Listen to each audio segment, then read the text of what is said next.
Gostaria de agradecer a participação de todos vocês, prestigiando esse nosso evento, e gostaria de iniciar agradecendo o convite do... Eu já peço desculpas de início pela quantidade de informações que a gente vai passar, talvez pela velocidade que a gente vai utilizar, porque é muito pouco tempo para esse tema de tão grande profundidade. Mas vamos fazer o possível para satisfazer as necessidades de todos. Então, nós vamos iniciar a nossa conversa. Se eu conseguir passar o slide. Você pode ir aqui para lá não tá e aqui para cá. Aí, esse daí. Ele travou um pouquinho aqui. Agora tá aparecendo. Então, eu gostaria de iniciar com Basta dar um tombinho aqui. O pensamento de alguns estudiosos do assunto e para preparar o terreno para a nossa conversa. Os dois primeiros que eu queria apresentar, os três primeiros, são o Ketcher e o Pasternak e o Jung. Eles dizem assim, em relação ao nosso tema, né? Despender qualquer quantidade de tempo acusando-se pelo que você não é, vai desperdiçar uma parte preciosa de sua vida tentando ser alguém diferente de você. Então, essa temática do conhece-te a ti mesmo, que eu estou apresentando no título desse slide, como uma corruptela do conhecido chavão Conhece-te a ti mesmo, né, atribuído a Sócrates. Na realidade, ele utilizou isso, não foi de desenvolvimento próprio dele, mas ele utilizou isso a partir do conhecimento das inscrições no templo de Apolo em Delfos. Esse é o primeiro deles. Né? Conhece-te a ti mesmo. Eu fiz uma corruptela para dar mais sentido à nossa conversa. Então, o autoconhecimento é a base de toda a possibilidade de crescimento do ser humano. Essa é a nossa premissa básica da conversa de hoje. E a gente adiciona aí o pensamento de Jung em relação a esse tema, quando ele diz que só aquilo que realmente nós somos tem a possibilidade de ir nos curar. Então, novamente, aí demonstra a importância de nós nos conhecermos para tomarmos alguma atitude em nosso próprio benefício. Vem o Edward Whitmont, também um junguiano, estudioso do tema, ele complementa dizendo que nós temos a responsabilidade não por aquilo que nós fomos. Nós não tivemos nenhuma interferência nesse processo de criação, mas nós somos responsáveis pelo que estamos fazendo com aquilo que nós somos. Então, novamente, o autoconhecimento é que possibilita a gente fazer alguma coisa em relação a como nós estamos em relação ao que nós somos. E o Kodo também vem adicionar esse conjunto de pensamentos, dizendo que o normal, a normalidade, no sentido de a normalidade da pessoa, o normal implica o uso harmônico das características de personalidade do indivíduo que identificam a pessoa como ela é, e não como ela gostaria de ser ou como os outros gostariam que ela fosse.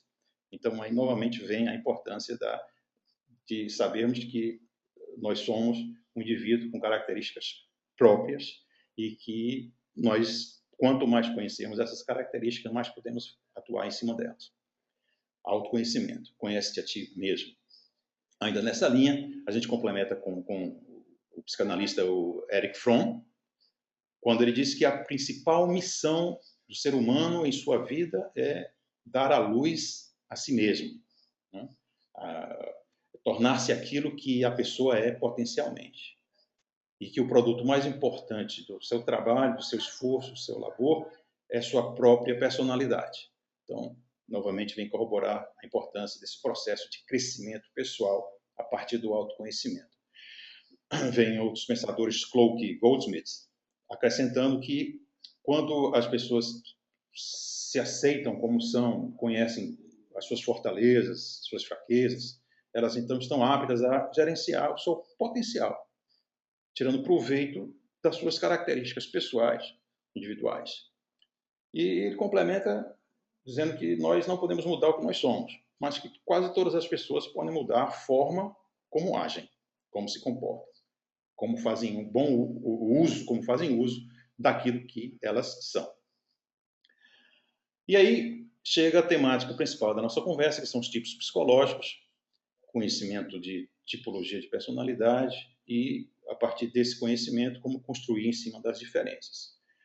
Essa temática tem uma longa história que não dá para a gente discorrer aqui sobre ela, mas, resumidamente, o Jung, lá no início do século passado, ele começou a estudar através das pessoas que ele atendia, dos seus pacientes, etc., que ele começou a perceber que as pessoas tinham características diferentes umas das outras e que ele percebia alguns agrupamentos de características específicas. E começou a estudar sobre isso, passou muitos anos analisando isso, compilando, registrando, analisando, e em 1921 ele consolidou tudo isso num livro chamado Tipos Psicológicos, que até hoje é a referência maior em relação a esse tema. Posteriormente, outros estudiosos acrescentaram algumas abordagens para complementar o estudo inicial de Jung, e hoje nós temos um desenvolvimento em relação a essa temática que já tem 60 anos de aplicação no mundo como um todo, e é um processo que aplica um instrumento que mais utilizado no mundo para aferir o tipo de personalidade, que é o MBTI, que já tem, como eu falei, mais de 60 anos de uso, tem validação estatística, ele é utilizado mais de 2 milhões de vezes só nos Estados Unidos por ano, só nos Estados Unidos, traduzido em mais de 30 línguas, é o instrumento de aferição de tipologia mais utilizado no mundo como um todo. Então, nós vamos apresentar alguns desses conceitos. Houve um errozinho que está meu nome em vez do seu e não dá para eu mudar agora. Não tem problema. É uma honra ter o meu nome aí embaixo da minha imagem. Agora. Não me confunda, eu não cheguei ainda no nível do Dr. Carlos São Paulo, mas quem sabe um dia eu chegue próximo, né? Mas eu sou ainda o Absolom Macedo, mas eu tenho a honra de estar com esse nome aí embaixo. Bom, então os tipos psicológicos, o Jung verificou que existem 3 dimensões, e essa 4ª dimensão depois veio posteriormente acrescida por outros estudiosos que eu vou falar daqui a pouco, que tipificam as preferências das pessoas, e essas preferências fazem com que nós tendamos a atuar a partir delas e geremos alguns traços de personalidade que vão, de alguma forma, influenciar o nosso comportamento. A primeira dessas dimensões, das 4, o Jung observou que nós preferimos focalizar nossa atenção especificamente para o lado de fora do nosso mundo, ou seja, ele chamou essa dimensão de extroversão, ou para o lado de dentro do nosso mundo, que ele chamou de introversão. Essa mesma dicotomia nos informa não só a área preferencial de focalização da atenção da pessoa, mas também a fonte da nossa energia vital, a fonte da nossa energia psíquica. Então, onde nós obtemos a nossa energia vital? É mais do lado de fora de nós, então nós seremos do tipo extroversão, ou nós temos uma preferência natural por obter essa energia do lado de dentro. Então, nós teremos do tipo introversão. Eu vou colocar umas letrinhas embaixo de cada uma das dimensões, dessas polaridades, dessas dicotomias, e para nós nos familiarizarmos um pouco com elas, porque elas são em inglês e às vezes a gente confunde por causa da diferença linguística. Então, a dimensão extroversão é caracterizada pela letra E, de extroversion em inglês, e introversão, introversion, e coincidindo aí com o português sem maiores problemas. Então, seria uma pessoa que teria uma preferência pelo mundo externo, extrovertido. O I seria essa preferência natural pela introversão, seria o I, pessoa introvertida. Esses tipos psicológicos, a segunda dimensão dos tipos psicológicos tem a ver com como nós preferimos coletar as informações. É como se fosse como nós somos acionados pelo mundo, como as coisas chegam a nós. Então, existem 2 possibilidades fundamentais para esse processo acontecer.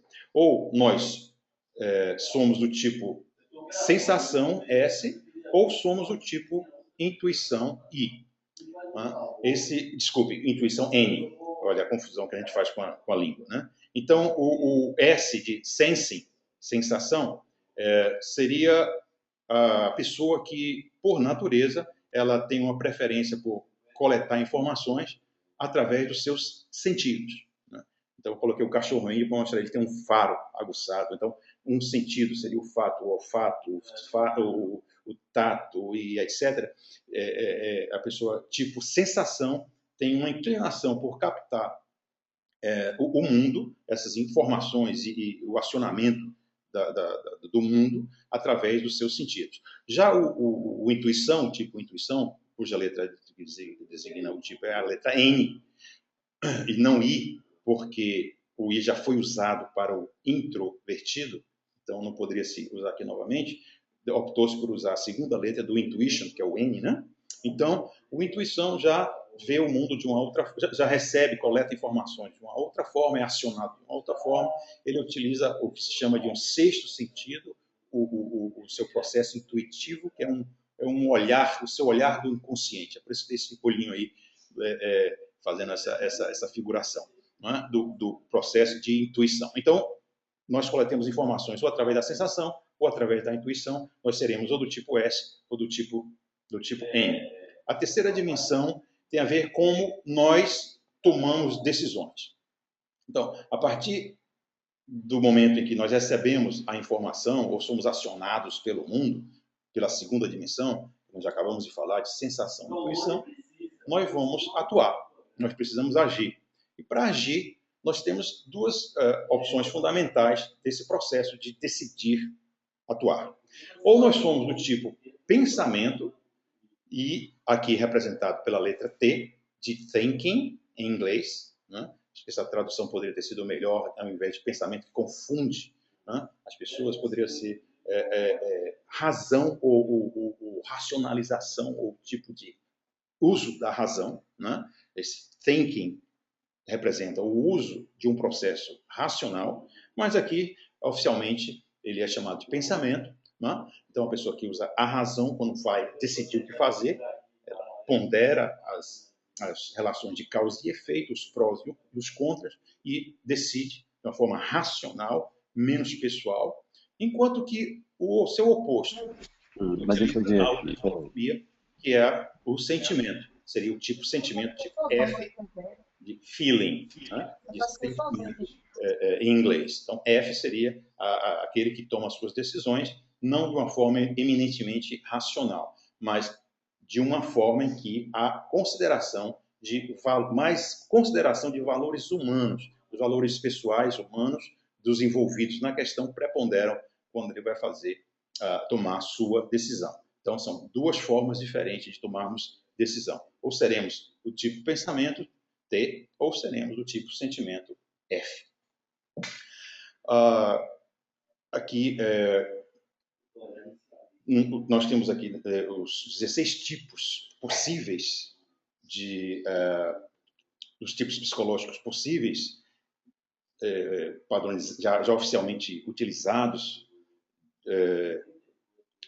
nesse processo há mais de 60 anos. Existem 16 tipos que, quando se combinam essas letras, faltou aqui a quarta dimensão ainda a ser apresentada, nós temos essas 16 possibilidades, os tipos psicológicos.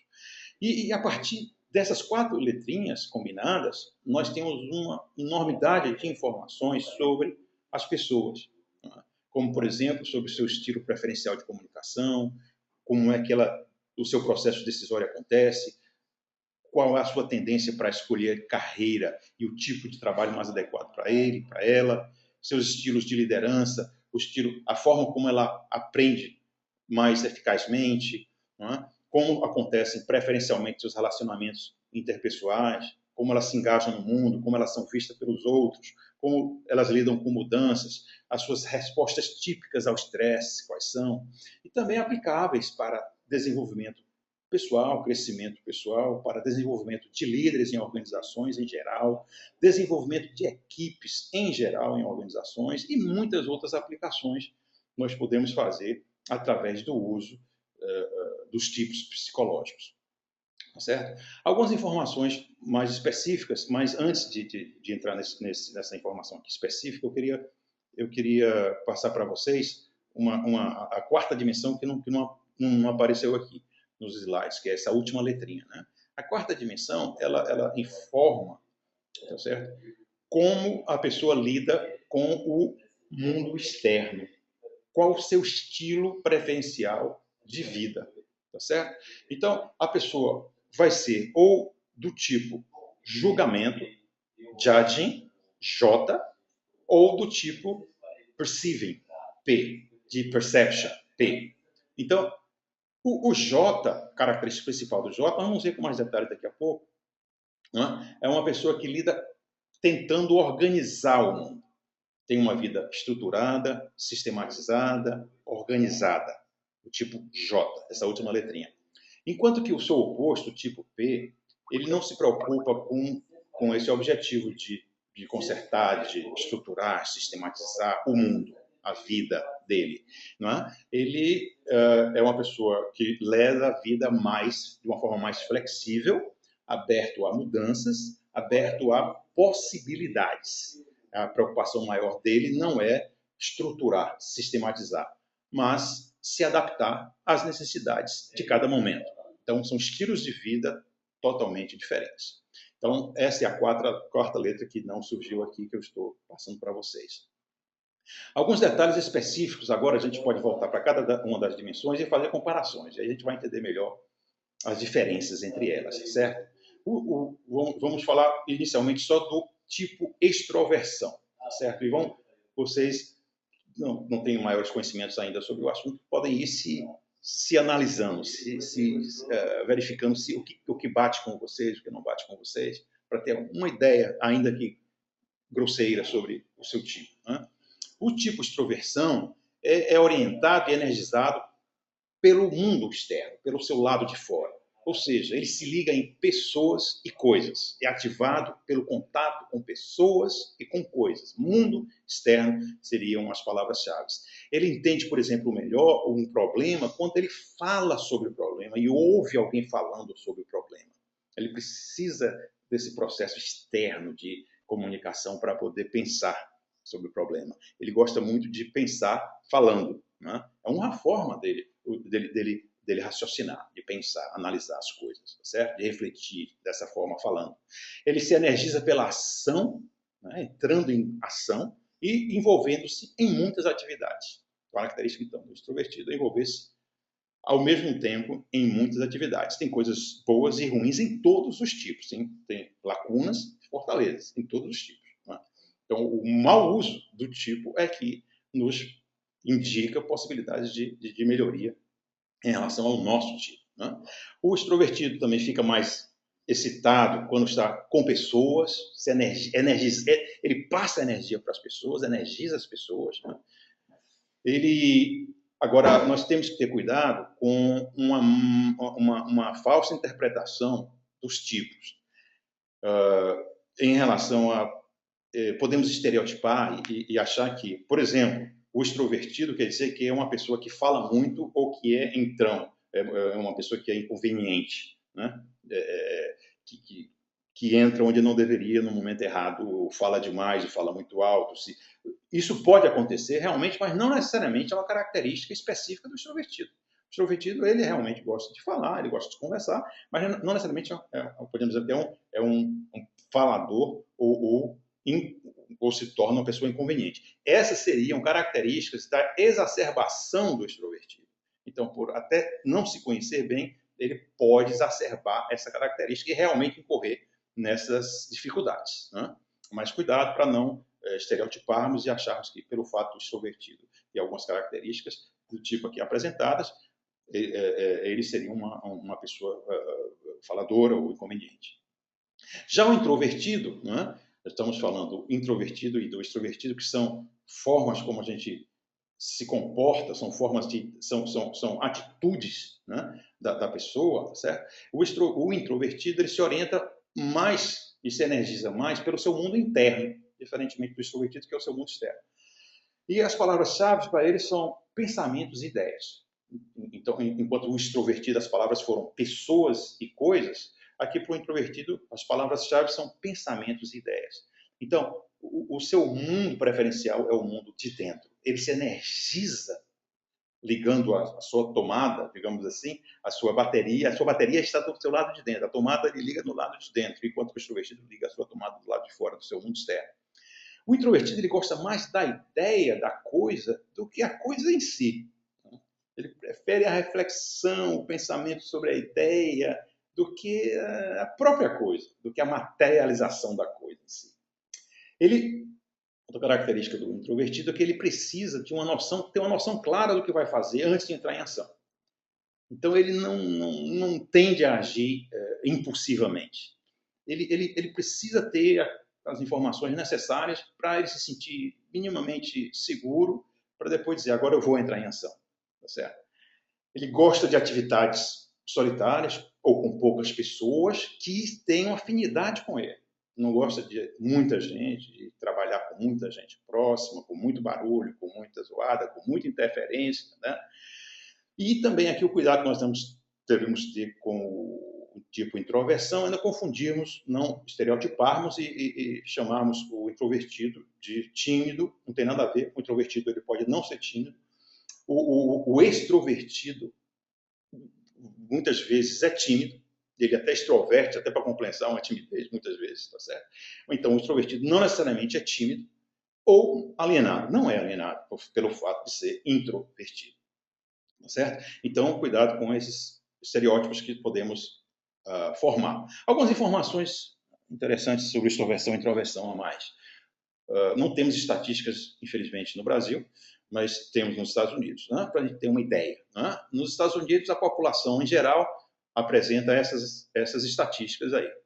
Em torno de 49,3%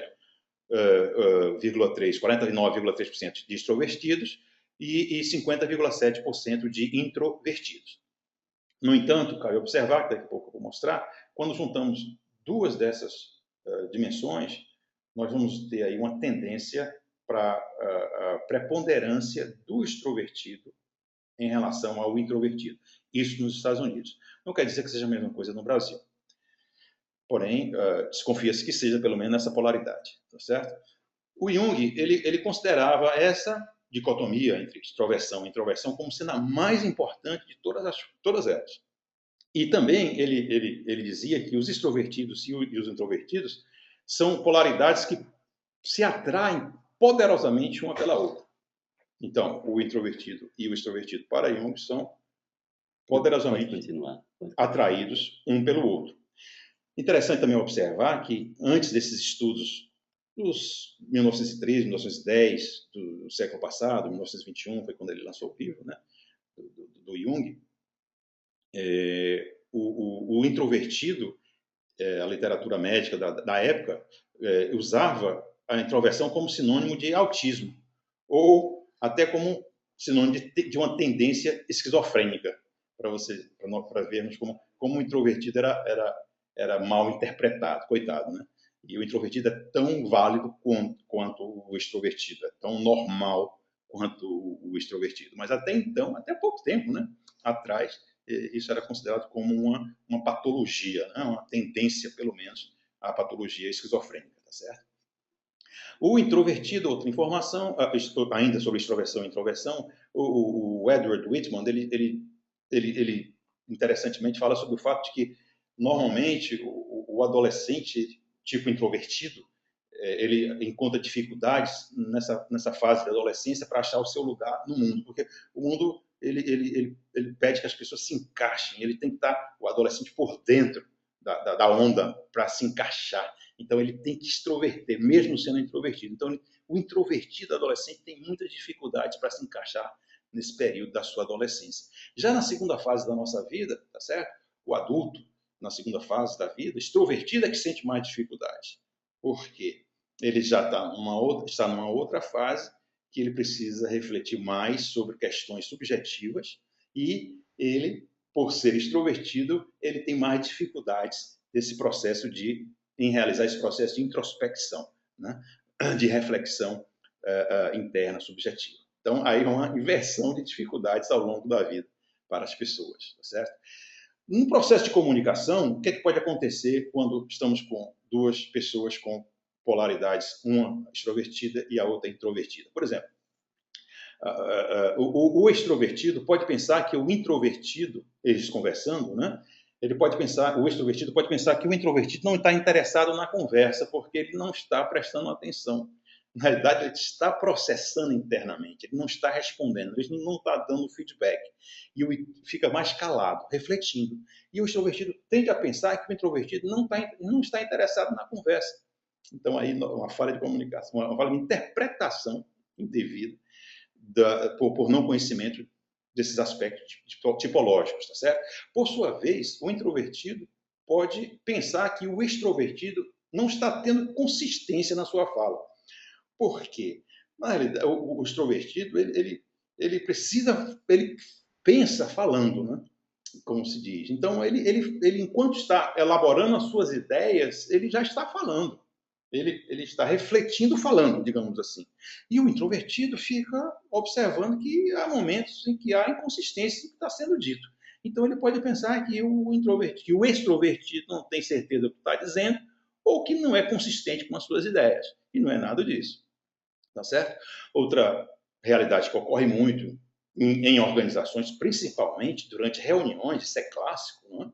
Os extrovertidos tendem a dominar discussões, caso os introvertidos não procurem ser ouvidos. Então, o introvertido tem uma grande tendência a entrar calado e sair mudo de uma reunião. E achar que tenha participado da reunião tranquila e normalmente. Enquanto que o extrovertido percebe aquela ação do introvertido, às vezes, até como uma falta de comprometimento para com a questão, porque ele não participou entusiasticamente da reunião. Na realidade, o introvertido estava participando, só que de uma forma mais introspectiva. Então, o introvertido precisa ser acionado para participar. Os líderes, sabendo disso, que há introvertido no seu grupo, eles têm que estimular o introvertido a participar, a colocar suas ideias, porque senão eles têm a tendência a guardar para si aquelas ideias, tá certo? Enquanto que, ao mesmo tempo, o líder tem que ponderar mais a participação dos extrovertidos para dar mais chance dos introvertidos se colocar, né? Então, veja como isso é importante nos processos de comunicação, principalmente em trabalho de grupo, trabalho de equipe, trabalho de pessoas juntas. Passamos para a segunda dimensão, que são as funções de percepção. Essa segunda dimensão tem a ver com como nós captamos o mundo, como as informações nos chegam.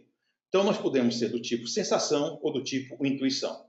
O tipo sensação utiliza primordialmente os seus sentidos para captar os estímulos externos, não é? E é a letra S, que faz a designação do sensing, do sensação.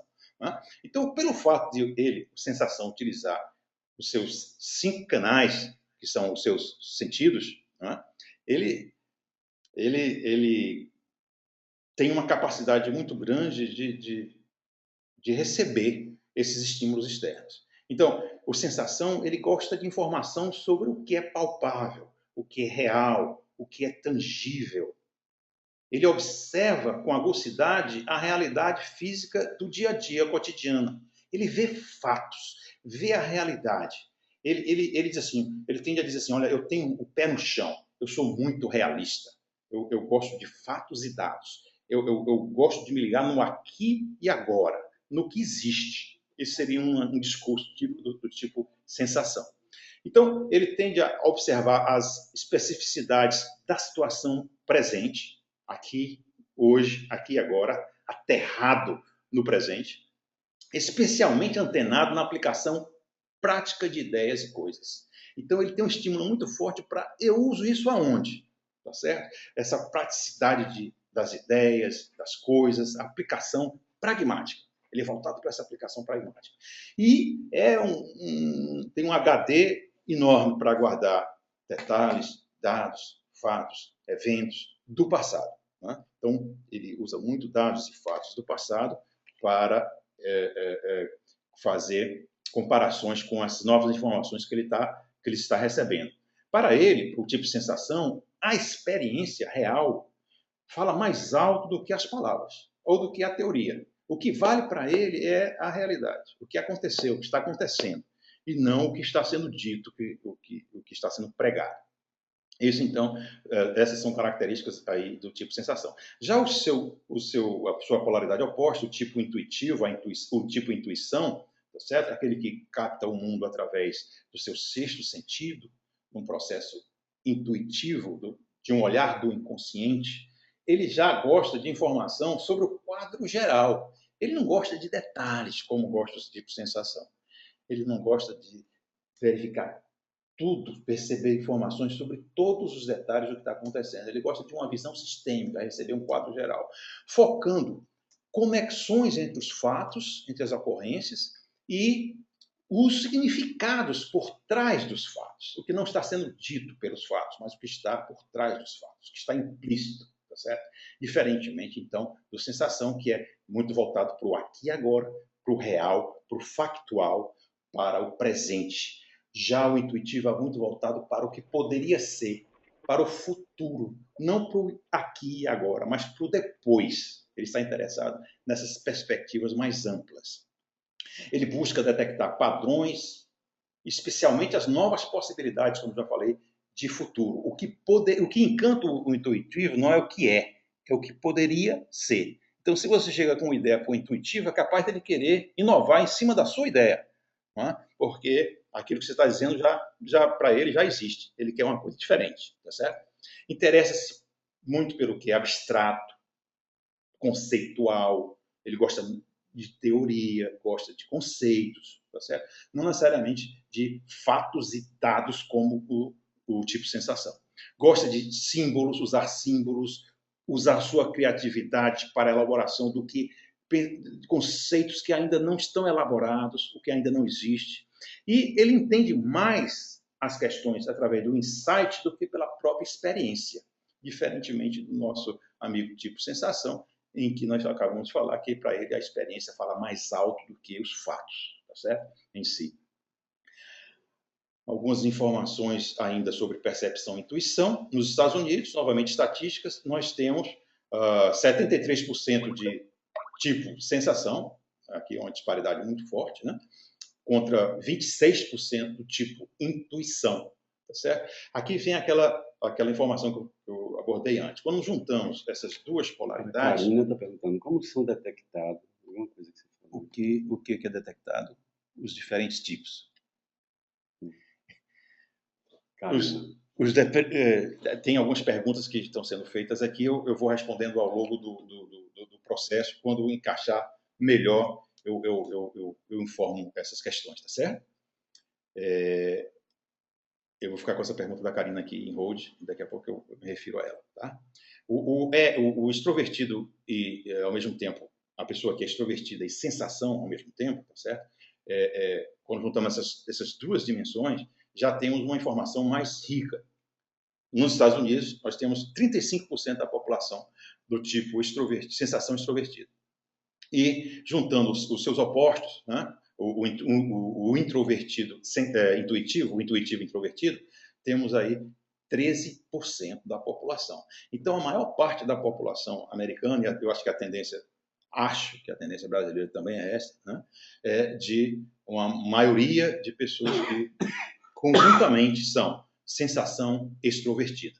Isso tipifica a característica de grande parte da população americana, uma população que é pragmática, voltada para a ação, valoriza o que é conhecido e quer ver resultados. Isso é típico dessa junção do tipo sensação extrovertido versus quando comparado com o tipo intuitivo introvertido. Para Myers, que foi uma das desenvolvedoras do MBTI, esse M é dela, Myers, o sobrenome dela, Isabel Myers, juntamente com a sua mãe, Catherine Briggs, desenvolveram o MBTI lá pelos anos 50 do século passado, né? Esse instrumento que eu, respondendo já a pergunta de Karina, né? que é mais utilizado no mundo como um todo, pela sua confiabilidade de mais de 60 anos de uso, né? Para a identificação do seu tipo psicológico verdadeiro, né? Que isso engana muito, né? A gente acha que sabe qual é o nosso tipo do nosso companheiro depois que a gente ouve algumas informações, mas não é tão fácil assim. O próprio Jung dizia que para uma boa parte para algumas pessoas só se poderia identificar realmente qual era o tipo da pessoa 30 anos depois que ela morresse, né? Não é fácil esse processo de identificação, mas o MBTI ajuda bastante, mas não basta só aplicar o MBTI, nós temos que fazer uma devolutiva em que tem todo um trabalho de aferição dos resultados do MBTI para poder ratificar o resultado, que algumas vezes há mudanças nesse processo de devolutivo.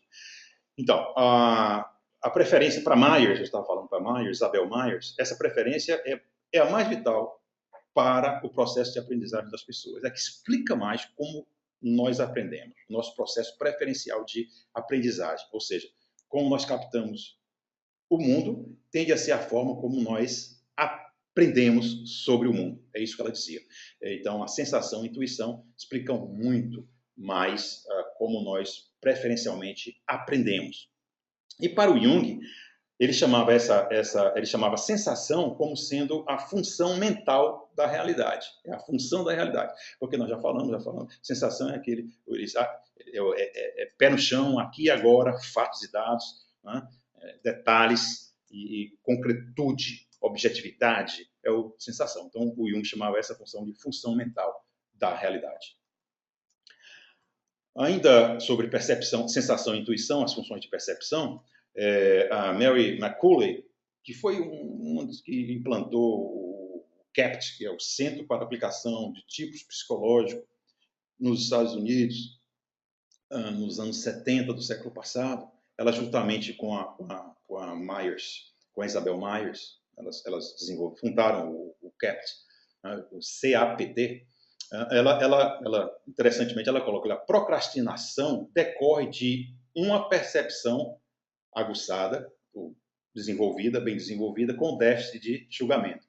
Ou seja, a pessoa tende a postergar um julgamento, uma decisão para fazer alguma coisa, por ter uma percepção mais aguçada com um déficit, uma deficiência no processo de desenvolvimento do seu processo de julgamento. Então, a pessoa tende a receber, querer mais informações e tende a adiar a sua decisão. Então, isso é procrastinação, né? Então, seria uma percepção com déficit de julgamento.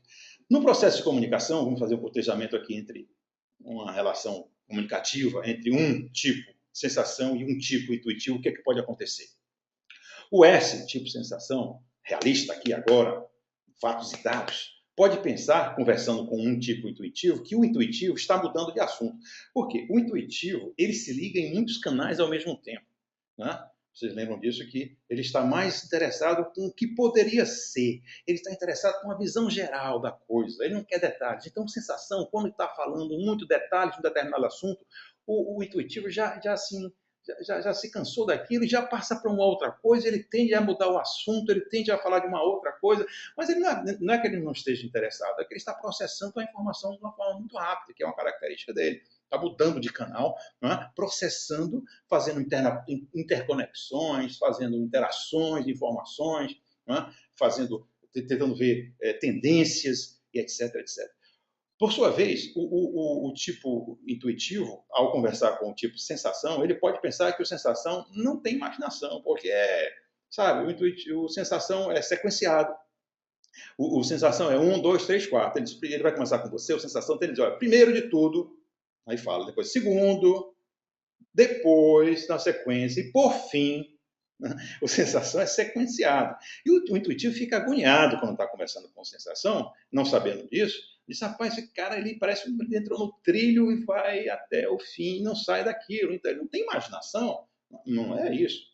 O sensação ele é sequenciado, ele precisa começar, passar pelo princípio, passar pelo meio, para chegar no fim. É assim o jeito dele captar o mundo, tá certo?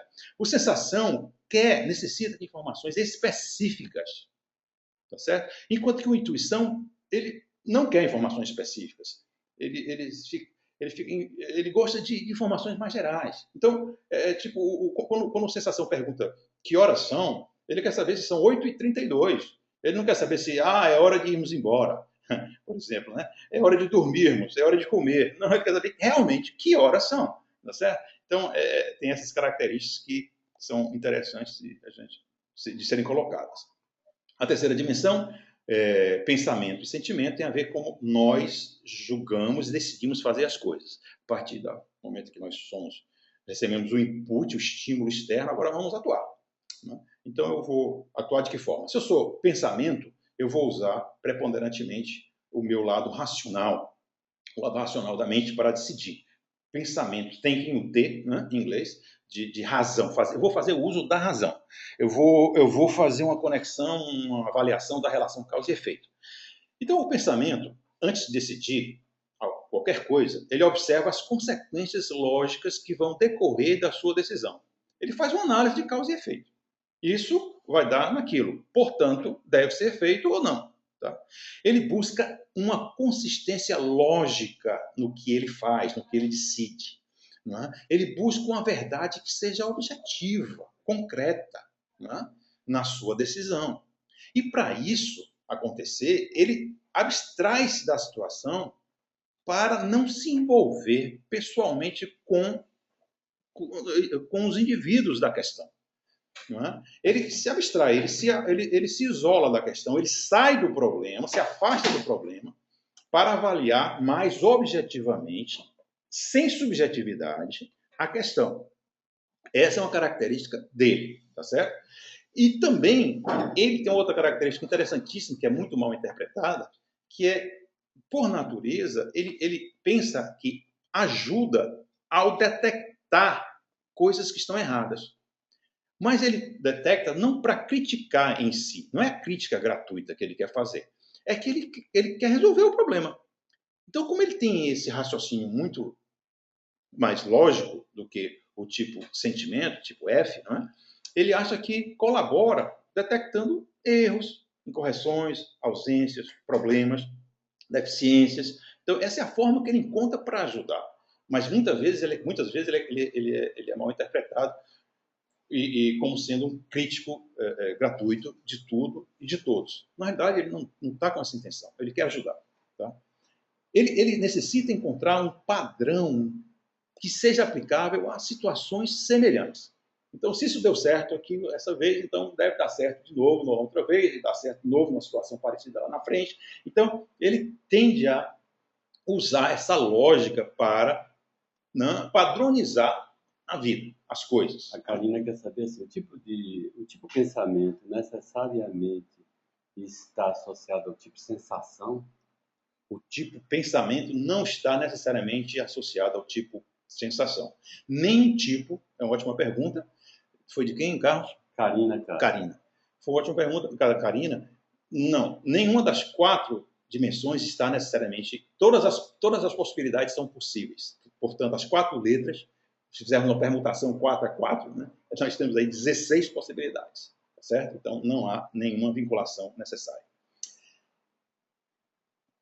Vamos agora falar sobre o tipo sentimento. O sentimento é a outra polaridade, a dicotomia, dessa dicotomia da função de julgamento. Então, o julgamento já vimos o sentimento. Agora vamos ver o tipo sentimento. O tipo sentimento, F, de feeling, quando ele vai decidir, tá certo? Então, vejam bem, função de julgamento não quer dizer que a pessoa vai fazer julgamento de valor, não vai fazer avaliação de valor, ele vai decidir o que vai ser feito. O julgamento é nesse conceito, né? Com essa perspectiva. Então, o sentimento observa o que importa para as pessoas quando ele vai decidir. Olha aí como é diferente do tipo pensamento. Ele considera quais são os valores das pessoas envolvidas na questão. Ele considera tanto os seus valores próprios quanto os valores das pessoas envolvidas. Então, antes de decidir, ele pensa assim, mais ou menos, o que isso vai causar nas pessoas? Essa minha decisão. Tá certo? Ele não busca a lógica, a relação de causa e efeito, como o tipo pensamento usou. Tá? Ele aqui, qual é o reflexo nas pessoas dessa decisão que eu vou tomar? Tá certo? Então, são 2 perspectivas diferentes. E para isso, ele, o tipo sentimento, se coloca na situação para identificar o ponto de vista das pessoas que estão envolvidas e decidir melhor com base em valores humanos. Vocês lembram que o tipo pensamento, ele se abstraía da situação, ele saía do problema. Já o tipo sentimento, ele se envolve com o problema, ele diz o que é que as pessoas estão sentindo. Ele calça o sapato do outro, né, para sentir o que está acontecendo, para poder decidir melhor o que está acontecendo e a decisão ser mais adequada em relação aos valores. Gosta de valorizar as pessoas e achar pontos positivos, tá certo? De coisas que ele possa reforçar, valorizar, elogiar. Gosta de ajudar pessoas, ajudar os outros, tá certo? E o seu objetivo principal é manter relacionamentos adequados, saudáveis e harmonia entre pessoas. ele quer manter a harmonia, se ele é um líder, ele quer manter a harmonia da equipe, se ele é um supervisor, ele quer manter a harmonia entre as pessoas, então ele tem essa tendência específica de procurar a harmonia, manter a harmonia, manter os relacionamentos saudáveis entre as pessoas. Uma questão aqui que nós não devemos não interpretar incorretamente, que sentimento, não devemos estereotipar, achar que sentimento é sentimentalismo. Sentimento não tem nada a ver com sentimentalismo, não quer dizer que a pessoa seja emotiva, sentimental. Não, sentimento novamente, é que a pessoa prefere decidir observando os valores humanos, não necessariamente os seus sentimentos, as suas emoções. Não tem nada a ver uma coisa necessariamente com a outra. Ainda questões de julgamento, funções de julgamento, pensamento e sentimento, algumas informações adicionais. Nos Estados Unidos, a população em geral se apresenta como 40% do tipo pensamento versus 60% do tipo sentimento, surpreendentemente, que a gente tende a pensar que é o oposto disso, né?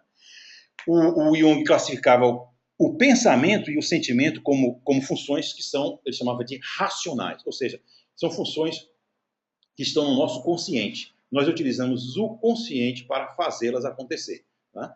Não é que as outras funções que nós vamos dizer são irracionais, mas não necessariamente que elas não têm lógica, não é sentido, elas são não racionais, melhor dizendo. Né? Essas são racionais, pensamento e sentimento, porque eu uso a minha racionalidade para processá-las. Eu decido se vai ser assim ou assado. Então, elas são racionais.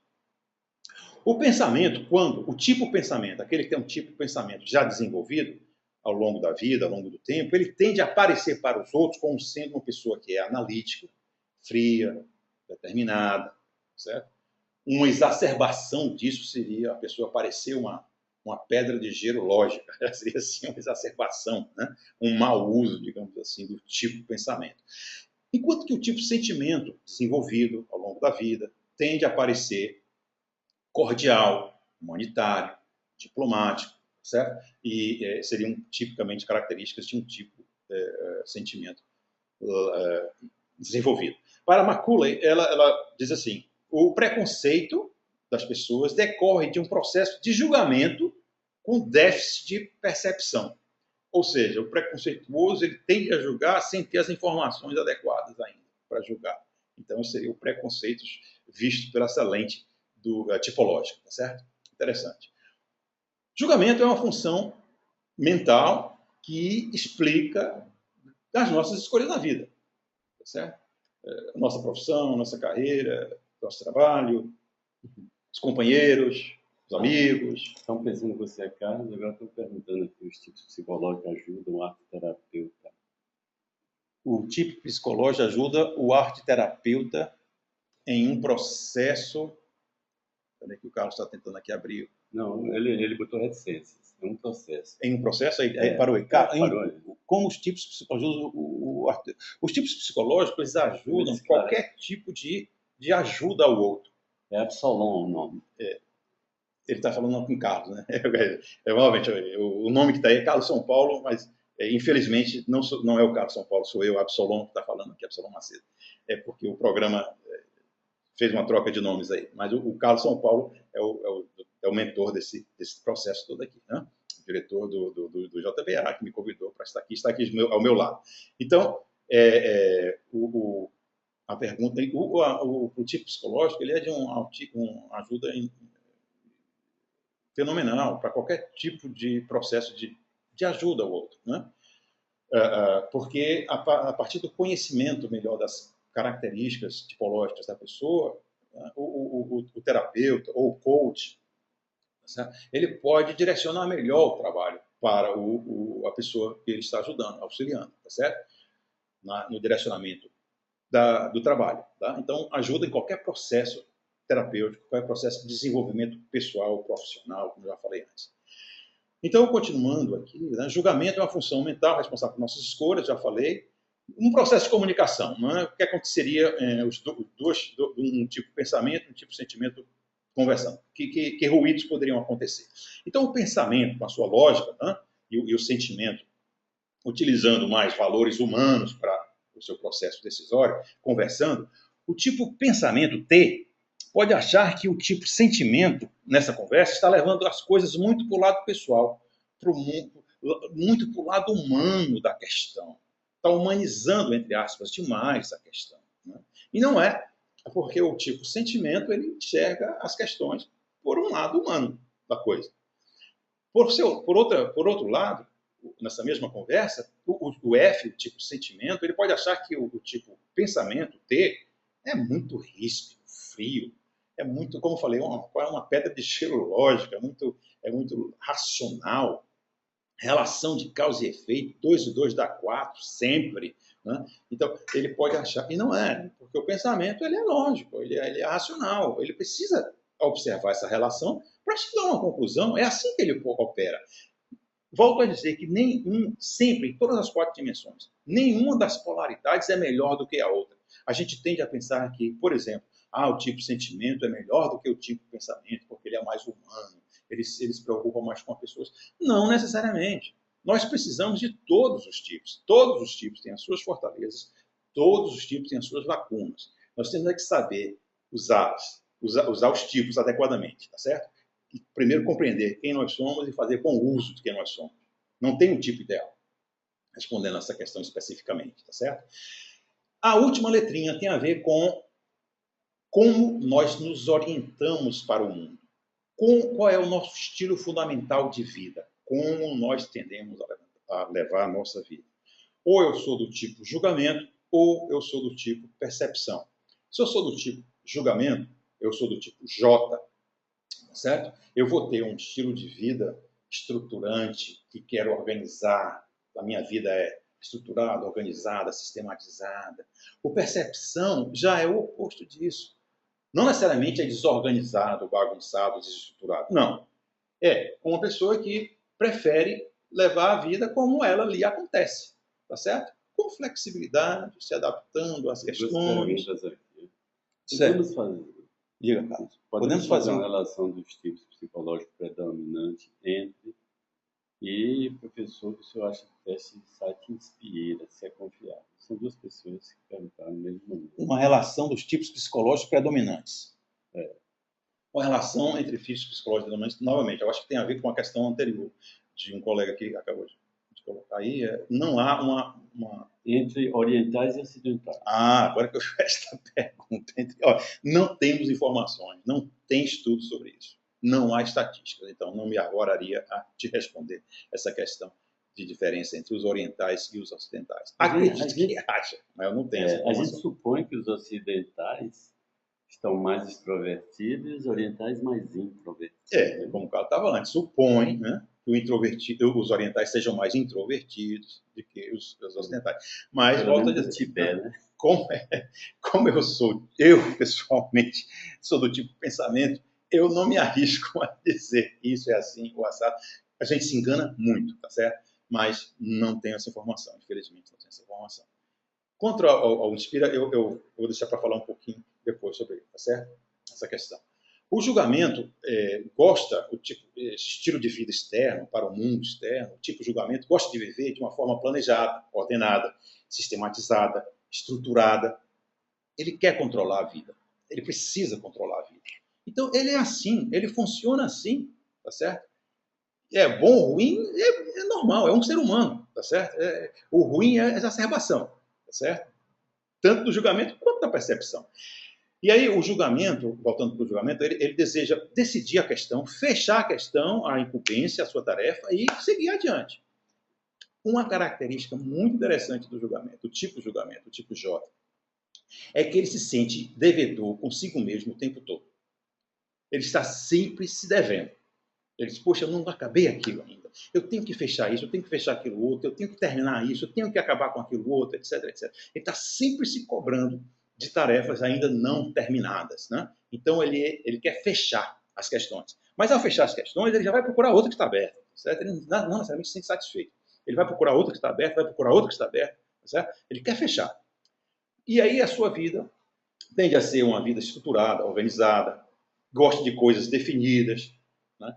Bem sistematizadas, bem organizadas, gosta de ordem.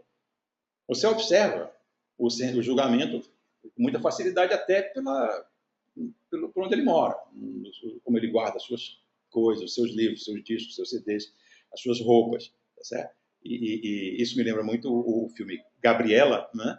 Não sei se vocês assistiram, que nós temos lá o Vadinho e o Teodoro Madureira.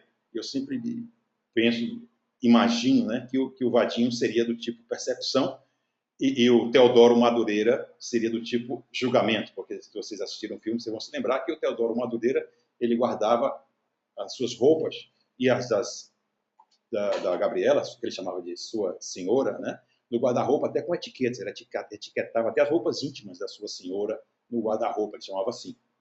Né? Então, ele tem de ter a vida organizada. Para o julgamento, o cumprimento de um plano, o cumprimento de um cronograma já estabelecido é muito importante. Ele, quando recebe um programa, um cronograma, ele se obriga a cumprir aquilo que está ali. Ele sente necessidade de cumprir o que está ali. Tá certo? E ele se energiza fazendo coisas acontecer. Fechando lacunas, fazendo acontecer coisas. Tá certo? Isso é o tipo julgamento. O tipo percepção, certo? Que seria o vadinho da história que eu contei aqui para vocês, tá certo? Não necessariamente toda percepção é um vadinho, não tem nada a ver uma coisa com a outra, só uma ilustração que eu fiz, né? O percepção gosta de viver de uma forma flexível, espontânea, aberta, buscando entender a vida, adaptando-se adaptando-se ao mundo, às ocorrências, tá certo? Ele, diferentemente do tipo julgamento, ele não gosta muito de planos detalhados. Planos detalhados, decisões fechadas, para ele, o confinam. Ele se sente sem ar, falta de ar, quando já está tudo definido para ele fazer. Ele não gosta disso. Ele prefere ficar aberto a novas informações, a novas experiências, a opções de pressão de última hora. O tipo percepção funciona muito bem com pressão de última hora. Já o tipo pensamento detesta, fica extasiado, fica estressadíssimo com pressão em cima dele quando está para acabar o tempo dele para fazer alguma coisa. Já o nosso amigo percepção, ele gosta de viver, entre aspas, perigosamente, né? Nesses momentos finais. Tal. Então, ele não gosta de... Quando a coisa está fechando, já acabando, ele fica meio entediado. Né? Ele, poxa, já está acabando, já está finalizando, já está fechando. Que nova situação a gente poderia ter, a gente poderia criar, que nova abertura a gente poderia fazer, tá certo? E ele se energiza adaptando-se às demandas de cada momento. O Carlos me pede para falar para todos que nós responderemos as perguntas no final, mas vocês podem ir mandando as perguntas. Né? Acho que aqui ela está dizendo, o filme, na verdade, é Dona Flor e seus dois maridos. Isso, eu falei Gabriela, desculpe, muito obrigado pela correção. Não é Gabriela, é Dona Flor e seus dois maridos, está certo. Muito obrigado pela correção. Tem aqui o cinéfilo maior aqui do meu lado, não me corrigiu, o Carlos São Paulo, eu acho que não ouviu, senão ele teria me corrigido. Então é isso. Muito obrigado pela correção. A orientação externa, ainda informação sobre a orientação externa, julgamento e percepção, né? Nos Estados Unidos, a população em geral se apresenta com mais ou menos 54% do tipo julgamento, estruturado, sistematizado, 46% do tipo flexível, aberto para as possibilidades, tipo P. Isabel Myers, ela que trouxe essa dimensão, porque no trabalho original de Jung ele só ia até a terceira letra, isso é interessante colocar.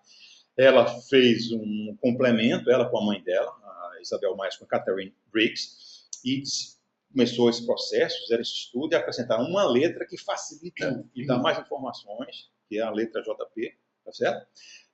Cuidado com estereótipos, com julgamento, o termo julgamento não significa juízo de valor, tá certo? Julgamento aqui não significa fazer juízo de valor de pessoas, de coisas.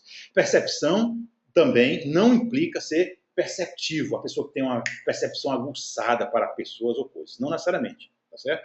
São nomes que a tradução em português muitas vezes não foi feliz, mas está aí e a gente tem que segui-la, tá certo? Mas cuidado com a má interpretação. Eu vou colocar para vocês algumas das possibilidades de uso da tipologia. Por exemplo, a gente pode usar a tipologia para desenvolver equipes, tá certo? Então vocês podem ver aqui do lado da tela, lado direito da tela, aqui tem em inglês, eu tirei de um livro em inglês, de um manual em inglês, que diz assim, grandes times não são somente pessoas que foram jogadas juntas. Né? Isso quer dizer o seguinte, aqui do lado esquerdo, voltando para as questões, eu vou pegar aqui 3 pensadores vitais sobre a temática, que é o Kolbe, o primeiro deles, psicólogo organizacional, que diz assim, é tolice supor que um grupo de pessoas, só porque nós colocamos elas reunidas, elas irão saber como trabalhar em equipe, como se fosse automaticamente isso. Já juntamos pessoas e a coisa vai acontecer. Não é assim. Tá certo? O Durkheim, um dos mentores clássicos aí da sociologia clássica, né? Os pais da sociologia clássica, ele diz assim, os estados de consciência coletiva são distintos daqueles de consciência individual. Engraçado que o Jung faz um contraponto, né, com o conceito de consciência, de inconsciência coletiva. Ele fala do inconsciente coletivo numa outra situação lá na frente, né? Mas o Durkheim antecede falando aqui não dessa questão, mas ele falava de consciência coletiva. Tá? Então, um grupo tem uma consciência coletiva que não necessariamente é a soma da consciência individual das pessoas que compõem. Tá? O comportamento individual... Agora vem o Kurt Lewin, né, da teoria de campo, né, o autor da teoria de campo, ele fala assim, o comportamento individual em uma equipe é consequência não somente da personalidade daquela pessoa, daquele indivíduo, mas também do comportamento e da personalidade dos outros membros e também da situação na qual eles estão envolvidos. Isso é muito interessante, né? Então, grandes equipes eficazes não são simplesmente um amontoado de pessoas. Né? A questão a ser colocada aqui é esta. Né? Equipe por exemplo, né? Vamos agora falar algumas questões de tipologia. Uma equipe com grande similaridade de tipos de pessoas, tipos aqui em maiúsculo, quer dizer, tipos psicológicos, tá certo? Toda vez que eu falar em tipos, em maiúsculo, estamos falando de tipos psicológicos, aquelas 4 letrinhas. Uma equipe que tem uma grande similaridade de tipos terá, logicamente, um processo decisório mais rápido. Porém, vai apresentar os mesmos pontos cegos. Então, eles podem incorrer nos mesmos erros. Tá? Os membros da equipe com uma equipe que tem as 4 preferências opostas terão, provavelmente, grandes problemas de entendimento na equipe, no trabalho da equipe. Outra situação, um membro que em uma equipe é o único com uma preferência, por exemplo, ele tenderá a ser visto como diferente. Eu já fiz um trabalho numa organização em que uma equipe de líderes tinha um só líder com o tipo F, sentimento. Né? E realmente ele se sentia como um peixe fora d'água, numa indústria em que todos os outros X pessoas eram do tipo pensamento, ele era o único sentimento ali, naquele conjunto de pessoas. Nem todos os tipos de tarefas são adequados para todos os tipos de equipe. Então, nem toda pessoa cabe em tudo que é sapato, da mesma forma, nem toda equipe cabe em tudo que é tipo de tarefa. Líder tem que saber disso, gestor tem que saber disso, para fazer bom uso das suas equipes de trabalho. Ainda falando de equipes, para maximizar o desempenho de uma equipe, nós temos que pensar em operar essa equipe dentro da sua estrutura de personalidade, né? Personalidade específica daquele grupo. Então, por exemplo, a dimensão extroversão, introversão, a gente tem que analisar o líder, o gestor, qual é a necessidade daquela equipe para processamento externo ou interno. Na dimensão sensação, intuição, qual é a necessidade que aquela equipe tem de dados, de fatos, de detalhes versus visão sistêmica. Ela precisa mais, aquela equipe, de uma linguagem literal, pé no chão, ou de uma linguagem mais figurativa, mais simbólica, né? São formas diferentes de comunicação que a gente vai ter com essa equipe. Ela precisa dessa comunicação. Já na dimensão T e F, pensamento e sentimento, a pergunta que pode ser feita por um líder em relação à sua equipe, qual é o processo decisório típico dessa equipe? É um processo decisório objetivo, subjetivo, baseado no T, no pensamento, ou é um processo decisório que tem um foco mais em harmonia, em lógica, ou harmonia no tipo F, em lógica do tipo T.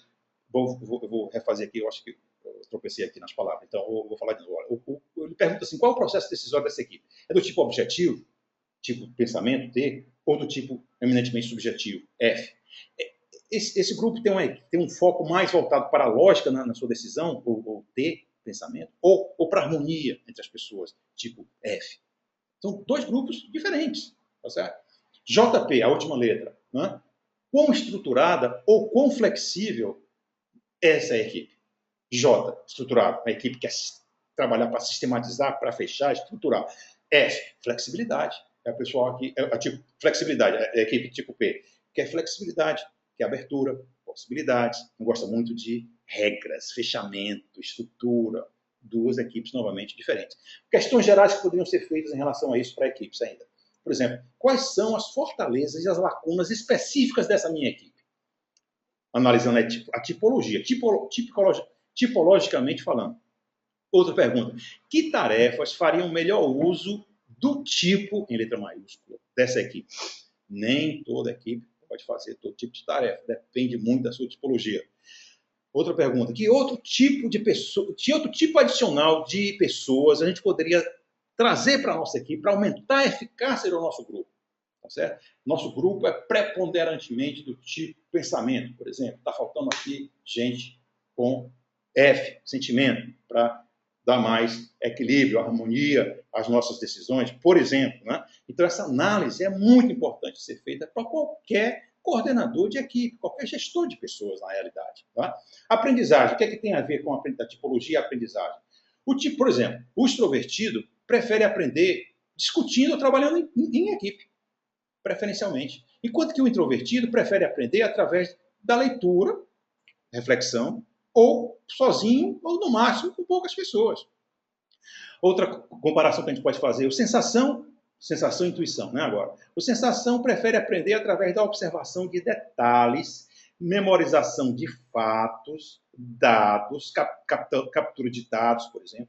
E o tipo intuitivo prefere aprender através do uso da sua imaginação ou da sua atenção voltada para o sistêmico, para o geral da coisa e não para o detalhe. Né? Ainda falando de aprendizagem, o pensamento prefere aprender quando o material, o tipo pensamento, né? O tipo, agora, o tipo lógico, né? Ele prefere aprender através de um material que seja logicamente organizado. Já o sentimento, ele prefere aprender por um rapport desenvolvido com o instrutor. Ele aprende mais quando ele tem essa identificação com o instrutor, pessoal com o instrutor. A última letrinha, JP, julgamento sistematizado, organizado. O julgamento prefere aprender de um modo que seja organizado, estruturado, né? Conclusivo, chegue a uma conclusão, aquele estudo que está desenvolvendo, tem um fim específico. Já a percepção prefere aprender por um modo que seja informal, flexível, através de um processo de descoberta ao longo do caminho. Não é? O percepção, eu gosto de dizer, ele gosta de surpresas. Né? Ele gosta de essas surpresas ao longo desse processo de descoberta. Né? Ainda sobre aprendizagem, quando nós juntamos aqui duas letras, já temos outras informações que fazem com que a coisa fique mais específica. Mas eu vou pedir licença a vocês, vou passar aqui mais rápido, porque nós estamos com o tempo já avançado aqui e não vai dar para a gente aprofundar nessa questão mais específica, nessas duas transparências, dessas dois slides aqui que eu adiantei, tá certo? Vou falar de relacionamento agora. Tipologia e relacionamento. Olha a importância disso para as relações, certo? Entre as pessoas. Charles Martin, um dos estudiosos desses processos tipológicos, ele diz assim, problemas de relacionamento decorrem frequentemente por diferença entre os tipos das pessoas, tipos com letra maiúscula. A tipologia auxilia a que as pessoas reconheçam e respeitem o direito natural dos outros serem diferentes. Que é o direito natural das pessoas serem diferentes. E aprendam a valorizar a complementaridade das diferenças existentes. Essas diferenças é que trazem sal para a relação. Né?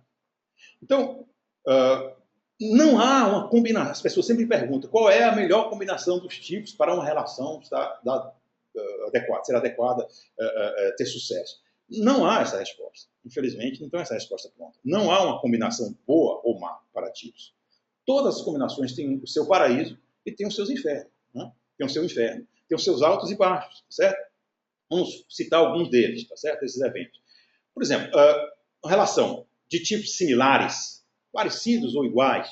Obviamente, as pessoas comunicam-se entre si mais facilmente. Entendem mais a perspectiva do outro, compartilham valores, porém, têm pontos cegos similares.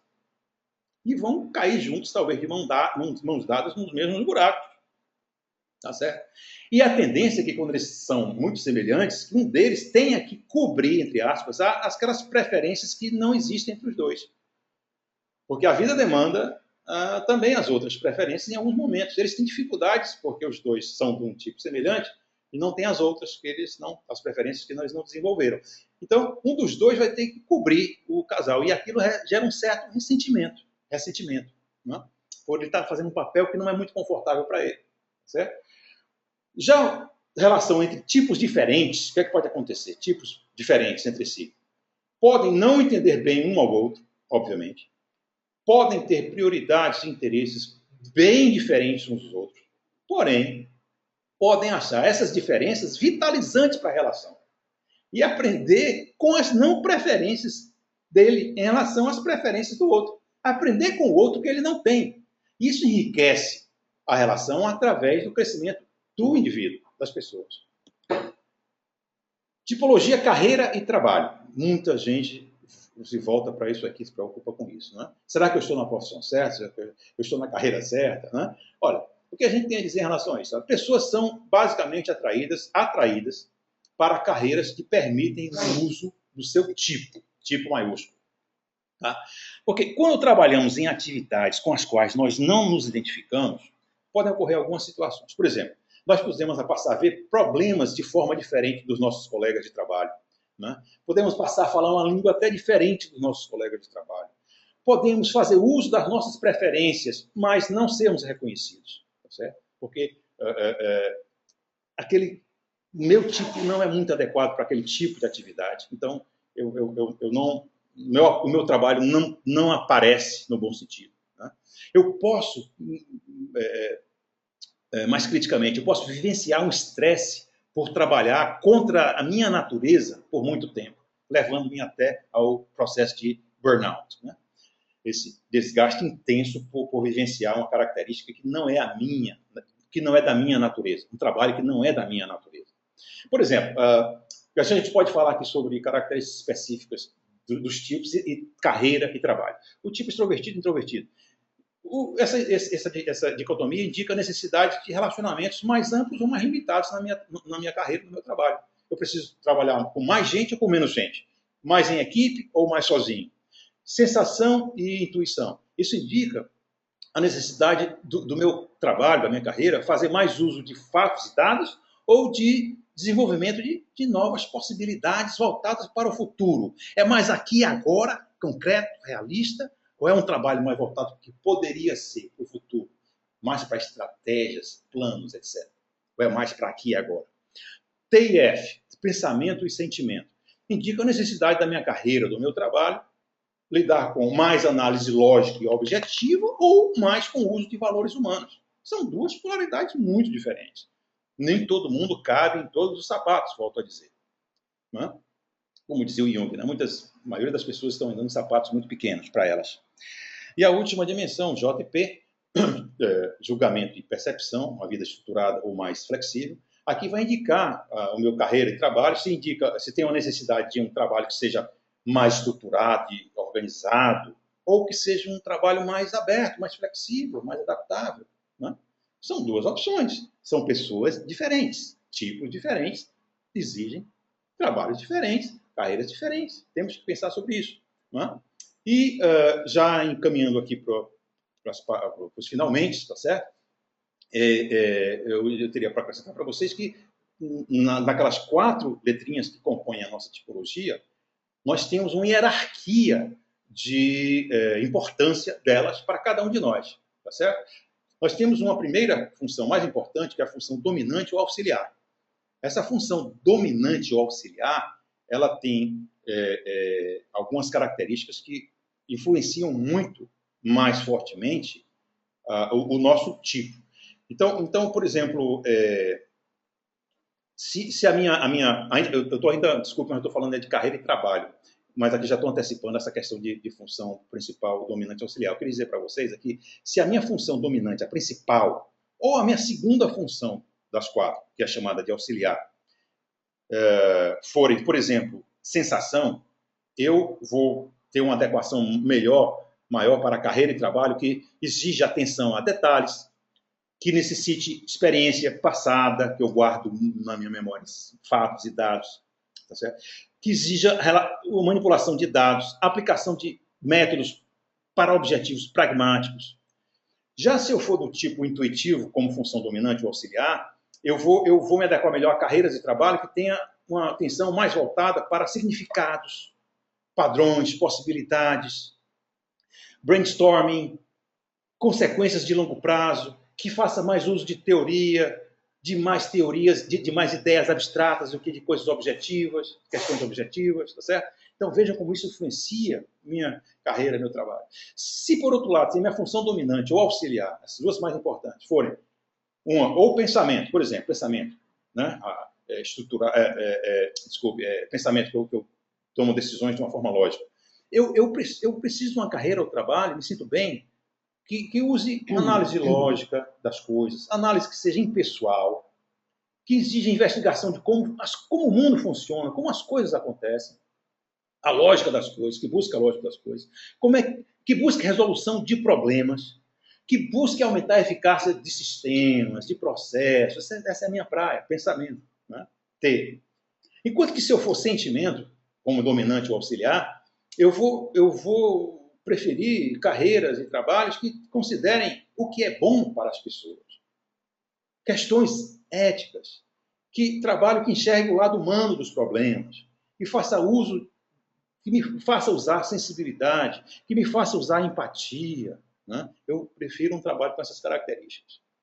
Vou preferir um trabalho com essas características, tá certo? Aqui vem aquela informação sobre as funções que eu me antecipei. A função dominante, então, das quatro, é a principal, é a função através da qual é a função que eu uso mais frequentemente, é a função também chamada de principal, ela que se desenvolve primeiro, os estudiosos dizem que ela se desenvolve principalmente no período de 1 a 12 anos, é a função reforçada pelo uso que eu faço dela, que eu tenho mais facilidade, eu uso mais, ela vai se reforçando porque eu a uso mais, tá certo? E ela vai se tornando mais diferenciada em relação às outras três, e vou ficando cada vez mais hábil no uso dela, nessa função, e passo a confiar e depender cada vez mais dela.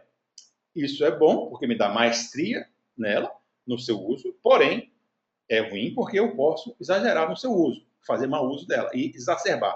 E isso dá um problema que não vai caber aqui a gente conversar, mas ela pode me trazer consequências negativas por exacerbação do uso exacerbado dessa função. A função auxiliar é a segunda função favorita da pessoa, tende a se desenvolver após o período dessa principal, né? E num grau menor do que aquela. A função auxiliar nunca será tão bem desenvolvida quanto a dominante. Ela se desenvolve, mas não tão bem quanto a dominante. E a função auxiliar, como o nome está dizendo, ela existe a serviço da dominante. Ela existe para auxiliar a dominante. E ela dialoga com a dominante, ela equilibra o uso da dominante. Ela tende a equilibrar o uso da dominante, essa função auxiliar. Tá? A terceira função, a função terciária, a terceira das quatro letrinhas, tende a se desenvolver na meia-idade, tá certo? Sendo essa terceira função bem menos consciente do que as duas outras, a principal e a auxiliar. E a inferior, a última delas, é a função, obviamente, menos desenvolvida, ela é a menos consciente de todas, é a menos diferenciada para o indivíduo, ou seja, ela é a mais primitiva de todas, eu digo assim, é a menos elaborada de todas, tá certo? E como ela é uma função, na linguagem guiana, a gente poderia dizer que é uma função sombria, né? Faz parte da sombra da pessoa, está no seu inconsciente pessoal, não é? Ela sendo menos diferenciada, a sua manifestação pode ocorrer de maneira negativa, tá certo? De uma maneira primitiva, imatura, tá? Mas também a nossa função inferior, ela pode nos dar grandes insights, principalmente para se fazer um trabalho de crescimento, ou um trabalho de diálogo terapêutico para um maior autoconhecimento. Porque o Jung já dizia que a função inferior é a via régia para o inconsciente. Né? Então, é uma porta de entrada para o inconsciente nós conhecermos a nossa função inferior e trabalharmos juntamente com o nosso terapeuta, certo? Por fim, eu gostaria primeiro, eu ainda vou responder, eu acho que tem alguma questão aí. Tem, eu vou responder as questões, então eu não vou dizer o por fim ainda não, eu vou voltar aqui essa transparência e vou responder as questões que estão aqui colocadas. A primeira questão... Primeiro, professor, o que o senhor acha do teste do site Inspira? É confiável? Olha, Infelizmente, eu vou ter que relatar a seguinte questão. O site, o Inspira, não tem validação estatística. Então, como ele não tem validação estatística, não diria que eu não posso afirmar que ele tem confiabilidade. Então, eu fico pensando o seguinte, isso é tão importante, o nosso autoconhecimento para o nosso trabalho de crescimento pessoal, que eu preciso de uma segurança mínima nesse processo de autoconhecimento. E eu não poderia responder essa questão, infelizmente, de uma forma afirmativa. Ok? A segunda questão. Com a idade e as experiências e vivências, pode haver alteração do tipo psicológico? Ótima pergunta. A teoria informa que o tipo de psicológico é uma predisposição inata que não se altera ao longo da vida. Porém, acontece que, ao longo do percurso da nossa vida, na primeira fase, nós usamos principalmente as duas funções mais importantes, que são a função principal e a função auxiliar. Então, essas duas funções, elas são muito utilizadas até chegarmos a um ponto que há um certo desgaste dessas funções, digamos assim. E, principalmente, na segunda fase da vida, quando acontece a metanoia, né, na linguagem junguiana, tá certo? Nós passamos a nos interessar por coisas diferentes, um pouco mais por coisas diferentes. Ou seja, a função terciária inferior começa a nos encantar um pouco mais. Então, por exemplo, aquele que é tipo racional, do tipo aqui e agora, sensação, não é? O tipo racional, o tipo julgamento, o tipo J estruturado, sistematizado, ele pode começar a se encantar com a intuição, ele pode começar a se encantar com poesia, com filmes, com cinema, com leitura de coisas não científicas, questões não científicas, pode começar a estudar música, pode sabe, ele começa a se encantar com aquilo que ele não usou ao longo da primeira fase da vida. Aquilo passa a ter um sabor diferente. Então, ele expande a sua perspectiva, adquire algumas habilidades a mais, porém, vai continuar a ser o tipo psicológico que ele era na primeira fase da vida e vai continuar a ter maestria nas mesmas funções que ele tinha antes. A função principal continua sendo a mesma, a função secundária continua sendo a mesma, a inferior continua sendo a mesma, porém, ele expande as suas possibilidades de vida, a sua vida se torna mais rica. Quem conhece a psicologia junguiana sabe do processo de individuação como um dos fatores fundamentais da psicologia junguiana. Para o processo de individuação, o trabalho com os tipos psicológicos é um método muito, muito adequado, porque a gente pode crescer através desse processo de autoconhecimento e trazer para o consciente essas funções que estão mais no inconsciente, que são a terciária e a inferior, tá certo? E trabalhar questões relativas à inferior, como já falei antes, a inferior permite acesso ao inconsciente, aos nossos arquétipos, aos nossos complexos, etc., que são uma linguagem específica da área, e também possibilita esse trabalho de crescimento, tá certo? Então, esse autoconhecimento é que possibilita esse crescimento da pessoa. Tem mais alguma pergunta, cara? A última. Com a atual globalização, como aliar as diferenças culturais na análise das tipologias? Uma vez que hoje temos chefes de outros países liderando pessoas espalhadas pelo mundo. Quem fez essa pergunta? Carolina Macedo. Eu chego em casa eu falo contigo, tá, Carol? Porque ela é minha filha. Você me colocou agora em enrascada. Isso não se faz, né? Nem com inimigo. Isso faz com o pai uma coisa complicada dessa. Né? É muito interessante a sua pergunta. Realmente, a gente não... veja o seguinte, o ser humano é o ser humano em qualquer lugar.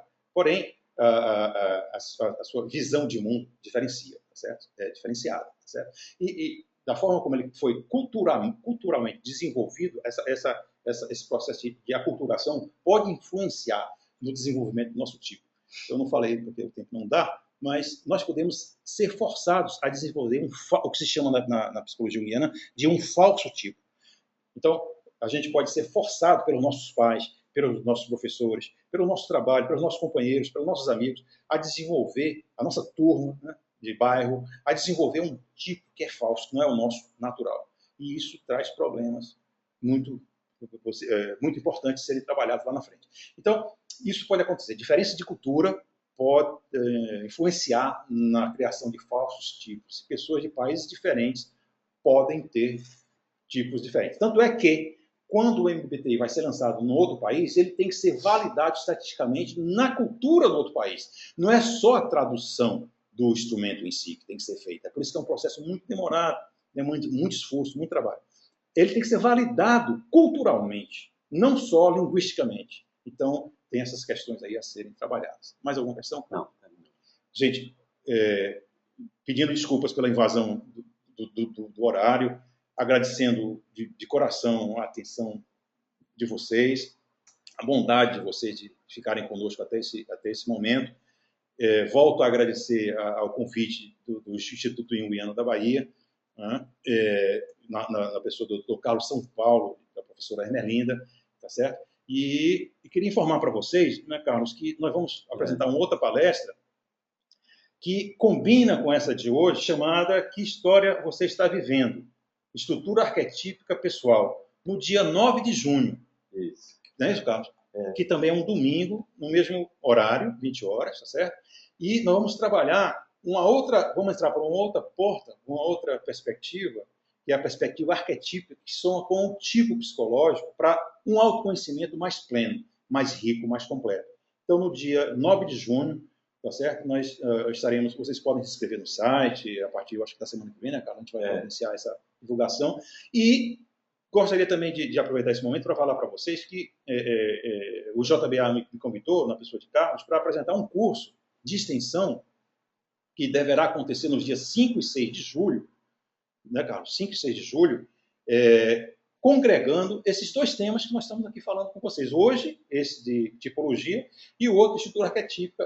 E esse curso vai se chamar Autoconhecimento e Plenitude Pessoal. E vai avaliar os tipos, né? Como? Vai avaliar os tipos. A gente vai trabalhar os tipos das pessoas, exatamente, identificar o tipo das pessoas, a gente vai fazer a identificação dos tipos, a identificação da estrutura psicológica das pessoas, mesmo que não fazendo uso de instrumentos específicos, teóricos específicos, em função do preço desse momento, desse processo, porém, nos dando uma boa ideia de informações sobre nós para um posterior trabalho mais específico, com instrumentos específicos, que é muito importante ser feito, com instrumentos com aferição validada, como o MBTI, por exemplo. Tá certo? Então, nós vamos apresentar esse curso, Autoconhecimento e Plenitude Pessoal, Tipo Psicológico e Estrutura Arquetípica Individual, nos dias 5 e 6 de julho no JBA. E também vai ser anunciado, etc. São 2 dias de trabalho, é um curso aberto, um curso externo, curso de extensão, tá certo? Para todas as formações. Precisa ser psicólogo para fazer esse curso. Eu acredito que vários psicólogos, alunos do JBA, né, também participando desse processo. Gostaria de sugerir alguma literatura para vocês depois aprofundarem essas questões que nós conversamos de tipologia. Infelizmente, tem muito pouca literatura em português. Um livro que eu recomendaria seria o livro chamado Ser Humano é Ser Diferente. O título é esse, Ser Humano é Ser Diferente, da Isabel Myers, uma das desenvolvedoras do MBTI, e o seu filho, Peter Myers. O outro que eu recomendaria para um aprofundamento, que quem quiser aprofundar, mais pesado, mais profundo, é o próprio Tipos Psicológicos do Jung, que tem em português. O livro chama-se Tipos Psicológicos, é esse livro de 1921. Também recomendaria 2 livros que tem no site da Filipelli.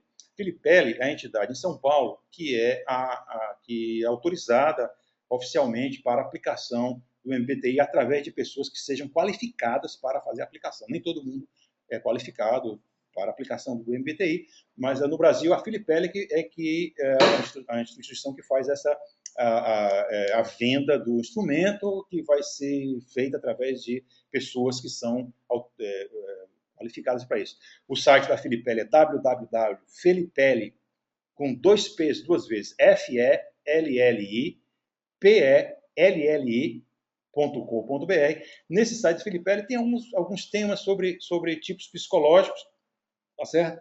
Tem 2 livros em português, 2 manuais, Introdução aos Tipos Psicológicos, e o outro é a Introdução aos Tipos Psicológicos nas Organizações, e vocês vão ver lá literatura interessante sobre essa temática, e outros instrumentos que eles também fazem a intermediação desses instrumentos. E também tem, eventualmente, alguns treinamentos ao longo do ano sobre tipologia visitem o site, então, da Filipelli. O Instituto Jungiano tem também cursos de extensão, cursos de especialização nessa área e em outras áreas muito interessantes, das quais eu participei de vários. Fui aluno do JBA há alguns anos atrás e me orgulho de ter participado desse processo. Gostei muito e até hoje usufruo desse aprendizado. Estou aqui contribuindo com eles nesse momento, também dando aula no próprio Instituto, tá certo? E eu desenvolvi um artigo que compila essas informações. As pessoas sempre, eu queria alguma coisa para ler depois, o artigo chama-se Conhece-te a Ti Mesmo. Tá? Quem tiver interesse, por favor, registre aí no site que eu mando um PDF para vocês depois, tá? Para vocês lerem com mais calma em casa, tá? Vocês mandem essa informação, por favor, agora que vocês desejam um artigo que eu mando ao longo da semana. A gente envia para vocês através da internet via PDF. Esse artigo, Conhece-te a Ti Mesmo, que eu escrevi há algum tempo atrás, com essas informações, compilando essas informações aqui passadas para vocês, tá certo? Gostaria de agradecer mais uma vez a todos e deixar essa mensagem final da Isabel Myers, a desenvolvedora, como já falei, uma das desenvolvedoras do MBTI. Não é? O título do nosso trabalho, da nossa palestra, foi Tipos Psicológicos, construindo sobre as diferenças. Não é? Então, vamos fechar com essa mensagem. A aplicação dos conceitos de tipos psicológicos pode nos levar da irritação para com as diferenças pessoais para a aceitação dessas diferenças. Podemos ir ainda mais além do que isso e passar a usar essas diferenças de uma forma construtiva para o crescimento pessoal e o crescimento das relações interpessoais e dos trabalhos de equipe, dos trabalhos nas organizações, etc, etc. Gente, muito obrigado. Um grande abraço para vocês todos. Tem aqui os agradecimentos do povo. Vou botar aqui. Certo. Parabéns pela palestra, Ana Carolina. Obrigado. Que pretendo caminhar pela formação junguiana animadora. Excelente palestra, obrigado. Parabéns, foi muito bom. Michele Araújo, minha filha, psicóloga, obrigado. Artigo. Poderia mandar para todos nós que assistem. Um desejo. Tá certo, artigo. Carlos Francisco, grande amigo. Está no e-mail por ali. Meu mestre. Tem interesse no artigo citado. Enfim. Muita gente está. Desejo o artigo. Muito obrigado. Muito obrigado. Grande abraço para vocês também. Obrigado. Olha, essa última mensagem, hein? Foi um momento. Obrigado. Foi um momento na grande aprendizagem. Bom, quero agradecer ao professor. Passar para o Carlos aqui. Obrigado para vocês todos. Um grande abraço. Vou passar para o Carlos. Quero agradecer ao palestrante Absolon pela grande contribuição que deu ao Instituto Jungiano e também às pessoas que querem evoluir, que querem aprender. Eu acredito que vocês terão uma excelente oportunidade fazendo esse curso, esse mergulho de final de semana, conhecendo-se melhor. E nesse curso, certamente vocês vão conhecer o seu tipo psicológico. Foi uma pergunta que prevaleceu por aqui. Então, muito obrigado a todos. Até a nossa próxima palestra. Certo?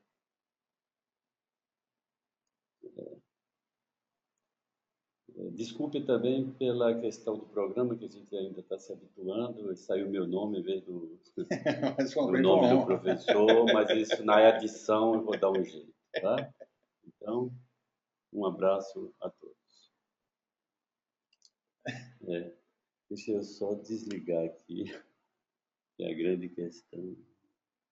Ele está gravando ainda, né? Stop.